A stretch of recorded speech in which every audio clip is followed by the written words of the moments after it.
જય દ્વારકાધીશ. જય દ્વારકાધીશ. અમૃત પુષ્પ કેન્દ્ર ચલાલા ભાવેશભાઈ ઠુમર. અમૃત પુષ્પના સેવનથી જે લોકો ફરી વખત અમૃત પુષ્પ લેવા આવ્યા છે એવા દર્દી આગળથી આપણે જાણીએ કે અમૃત પુષ્પનું સેવન કર્યા પછી એ લોકોને એમની બીમારીની અંદર શું શું ફાયદા થયા છે. જય દ્વારકાધીશ ભાઈ. જય દ્વારકાધીશ. કયું ગામ? સોખડા, ઉના તાલુકાનું. ઉના તાલુકાનો સોખડા ગામ. સોખડા ગામ. હવે આપ તમારું આખું નામ જણાવો પહેલા. ડાયાભાઈ ભીમાભાઈ વાજા, બરાબર. ગામ હવે સોખડા. ગામ ચોકડા. આપ અમૃત પુષ્પ કોના માટે અને શું તકલીફ માટે લઈ ગયા હતા ભાઈ? અમૃત પુષ્પ મારા બાપા માટે લઈ ગયો હતો. હા, તમારા બાપુજીને શું તકલીફ હતી? એને સ્નાયુની તકલીફ હતી, નસ બંધાતી હતી. ક્યાંથી? મણકામાં. ત્યાંથી શું તકલીફો પડતી? હાલવા ચાલવામાં તકલીફ પડતી ને ખાલી સડતી. કેટલા અંગમાં? આ ગોઠણુંમાં ને કમરવે. કેવી પીડા અને કેટલું ચાલી શકતા હતા? હલાતું નહીં બહુ. કેટલું કેમ હાલે? તો કેટલું કેમ? કઈ થોડુંક રીતે ચાલે? હલાતું. ટેકો લઈને હાલતા. ઉભા માંડ થાય એટલે ટૂંકમાં આમ ગણો તો 80% પથારી વશ. હા. બરાબર. આ પીડા એ કેટલા વર્ષથી ભોગવતા હતા એ ભાઈ? 2 વર્ષથી. હે? બે કેટલી વર્ષથી ટ્રીટમેન્ટો કરી હશે? પુષ્કળ. ઘણી કરી હતી રાજકોટના દવાખાના. હા, દવાખાના ઘણા ખેડી લીધા, કોઈ વસ્તુનો ફરક પડતો નહીં. નહોતો. બરાબર. નહીં. ત્યાર પછી આપણે અમૃત પુષ્પની કેટલી બોટલનું સેવન કર્યું? 4 બોટલના. 4 બોટલનું. અમૃત પુષ્પનું સેવન કર્યા પછી એ જે બીમારી હતી એની અંદર શું શું રાહત થઈ, શું ફાયદા થયા? ઘણો 50% માથે ફાયદો છે. અત્યારે શું શું કામ કરી શકે છે? ઊભા થવામાં, વાડીએ જઈ દુખાવો? શકે છે. હે? વાડીએ જાય. વાડીએ જઈને કામ કરી શકે છે? મોટરસાઇકલ લઈને વયા જાય હાકીને. હા, પછી હાલવા ચાલવામાં જે ટેકો દઈને હાલે. ઊભું થવું પડતું હતું. નહીં, એ ઊભા થઈ જાય. બરાબર. હવે હાલે તો કેટલું હાલી શકે? હાલે એટલે આમ ટેકો લાકડી રાખે, હાલે ઘણું એમ તો હાલી જાય. કેટલું હાલે? 1 હાલી જાય. મતલબ ભગવાનની ખૂબ કૃપા કહેવાય, એમાં કઈ ઓછી તો ન જ કહેવાય. બરાબર. પછી ભગવાનની- વચ્ચે મૂકી દીધી હતી હમણાં. હા, ઈ કે હવે ખોટું ઘણું કર્યું ને. હા. ઈ વાંધો પડે, બીજું કઈ ન પાછું જરા તકલીફ થાય એટલે પછી પાછું કોઈ લેવાય. વાંધો નહીં. અત્યારે કેટલી કૃપા કહી શકાય?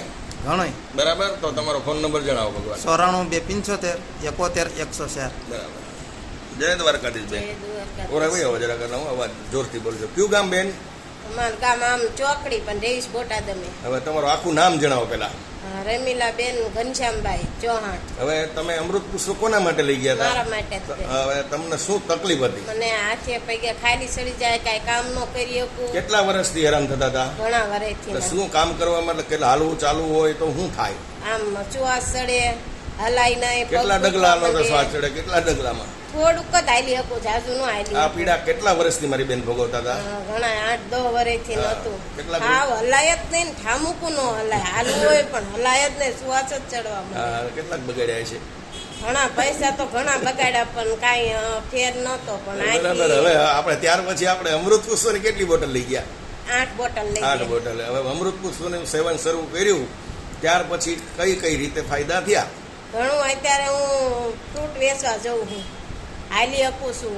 શ્વાસનું શ્વાસ થોડોક હજુ ચડે છે. કેટલો ફેર છે એમાં? પણ જે ઘણો હોય ગયો. 100% ફેર તો છે ઘણો તે એમ. હા, પણ બાકી આમ જે આમ પથારી હા. જેવું હતું એ બધું ગયું. નહીં એવું બરાબર? નહીં. તો અત્યારે તો આમ કામ કરવાનું મન થાય મને. હા. ઓલું તો એમ થાય કોઈ જ રહેવું છે પડ્યું મારે. રહેવું છે આમ. હા, ખાટલામાં ઊભી જ ન થાવું. બરાબર. એમ બરાબર. થાય કોઈ જ રહેવું છે ને. અત્યારે આ લેવા માંડીને પછી મને ઘરે રહેવું ન ગમે. અને ખૂબ કૃપા થઈ ગઈ ટૂંકમાં. હા, ફ્રૂટ વેચવા વહી જાવ. સવારે 7 વાગ્યા ને જાઉં, સાંજે 8 વાગ્યે ઘરે એ આવવાનું. તો ખૂબ દિયા જ કહેવાય પૂરેપૂરી હા, ટૂંકમાં. બરાબર. હવે તો તમારી અનુકૂળતા હોય તો ફોન નંબર જણાવો.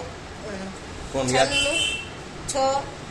96 એકદમ ફરી વખત પાછા બોલો તો. 96 બરાબર. આવી તકલીફ વાળા કોઈ લોકો અમૃત પુષ્પની તમારી લોકો અમારી આગળ ફોનથી માહિતી માગે તો પ્રેમથી અમૃત પુષ્પની સાચી માહિતી આપજો. જય દ્વારકાધીશ. જય ગુરુ મહારાજ. જય દાન મહારાજ. જય સિયારામ.